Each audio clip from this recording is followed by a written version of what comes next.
The land of blood and peace. In the heart of two neighboring communities lay vast expanses of land, flat and open, stretching as far as the eye could see. These lands were the lifeblood of the people, where they built their homes, grew their crops, and secured their futures. But this same land became the root of a conflict so bitter that it scarred generations. The communities, Aroka and Makiri, were once friendly neighbors. They shared festivals, intermarried, and supported each other during hard times.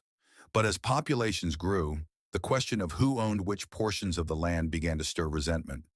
At first, the arguments were mild, heated debates during meetings under the community tree. But as tensions rose, accusations turned into threats, and threats turned into violence. The first burial. One day, a group of Aroka farmers ventured into a piece of land Makiri claimed as theirs. The men from Makiri, angered by what they saw as trespassing, captured the farmers. But instead of fighting back with weapons, they did something more horrifying. They dug a deep pit and buried the men alive. This act of cruelty sent shockwaves through the communities. Aroka, enraged by the burial of their people, retaliated by doing the same.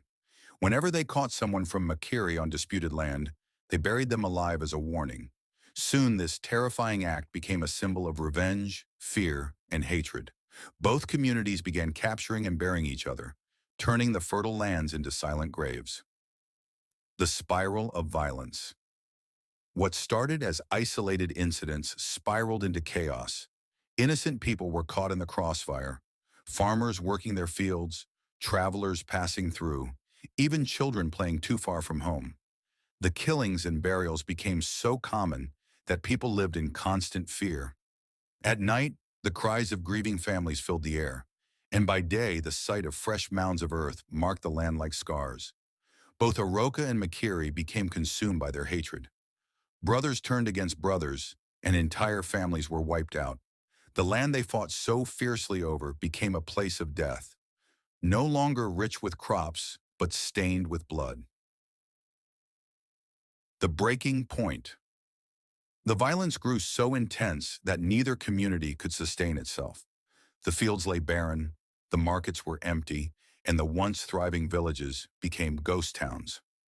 Realizing the cost of their hatred, elders from both communities gathered in secret. They were tired of the endless cycle of revenge and knew that if they continued, neither community would survive. Through tearful negotiations, they agreed to put an end to the violence. They divided the disputed land equally, each side relinquishing their claim to a portion of the fields. They swore an oath